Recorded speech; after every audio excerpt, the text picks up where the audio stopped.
The need for phone etiquette. First impressions. It takes less than 3 seconds to make your first impression. Are you making a good one with how you answer the phone? In the next few minutes, we're going to share some ways to transform your caller experience and deliver the best possible first impression. Transforming your caller's experience. Answer promptly before the third ring. When your phone rings, someone has made the effort to reach out to your company. Answer the call promptly, with an attitude that shows you care that they called. Your attitude will be reflected in the tone of voice you use. Before picking up the receiver, discontinue any other conversations or activity that could be heard by the calling party. Callers are put off by hearing the tail end of your conversation or loud noises as you pick up the phone. The ringing phone is a sign that you're about to interact with a potential client. Use a succinct greeting. Make sure your caller knows the company they've reached and your name. And remember, if you make a good impression now, you'll have time to tell them all the other things you offer later. Don't try to cram them all into the first greeting. If the caller accidentally reached you instead of someone else at your company, be courteous and helpful. Sometimes they've been transferred all over the company with a simple question. If possible, attempt to find out where they should call or to whom they need to speak. They will greatly appreciate it. If you can solve their issue or answer their question, even if it's not your normal job, you've just won a customer for life.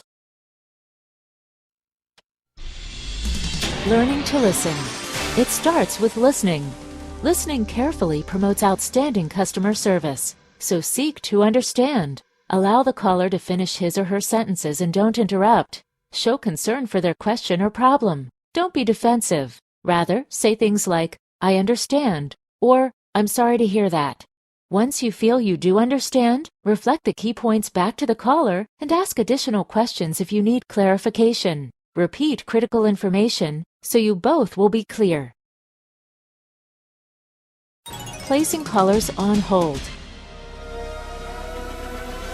Ask the caller's permission to place them on hold. Many times we've all been told to hold with no thought as to the reason for our call. Make sure it's okay to place the caller on hold. They may just want to call back later. Be aware of what they hear while they're waiting on hold. This is an important area that a lot of companies overlook. Continue the connection with your caller by providing a custom on-hold message during their wait time. Does the music and messaging they hear draw them into your company? Is the volume too loud or too soft? Are the messages relevant to your callers? On-hold messages can be a terrific way of continuing the conversation with your caller, even if you can't be on the phone. Transferring callers. When transferring a call, be sure to explain to the caller that you're doing so and where you are transferring them. Take the time to do an assisted transfer and pass along as much information as possible to the next person. It's very frustrating to have to repeat your request each time you're transferred. Your caller will be much relieved to find out they don't have to repeat their information or request each time they're transferred to someone new. Managing multiple lines. Don't forget who was first. If you're on the line when a second call comes in and you need to answer it, ask the first caller to hold, answer the second call, and ask if they'll be able to hold while you complete the call ahead of them. Wait for their response. They may want to be transferred to someone, and you can do that quickly without making them wait.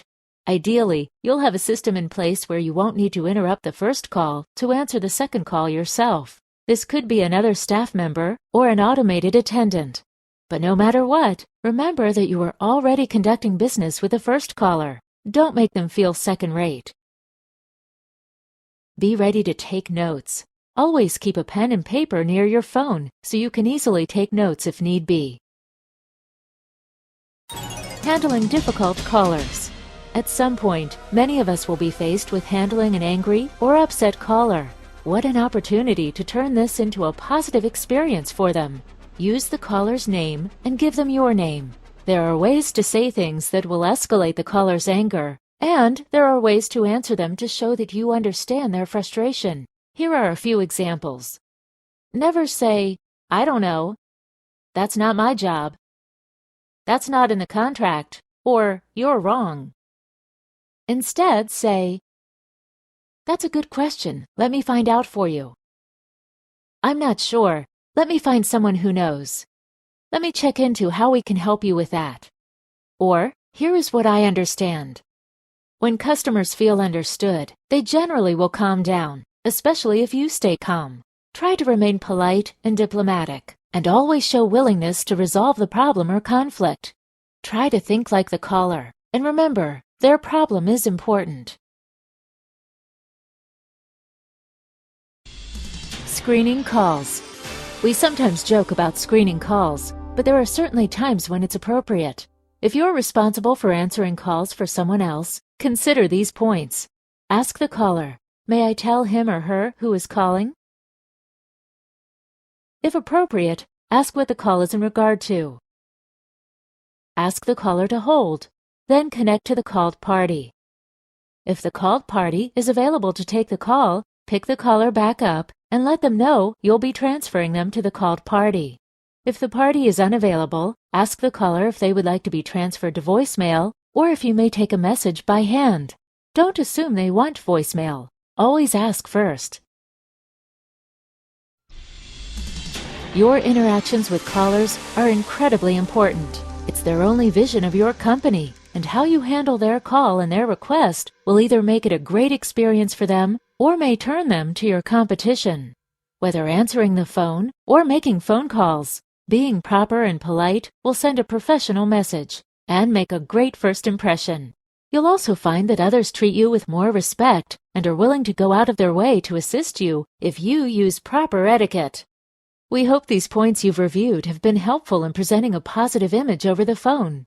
If you'd like to know more about in-person caller experience training, click on the form below or call ProSound at 877-677-6768.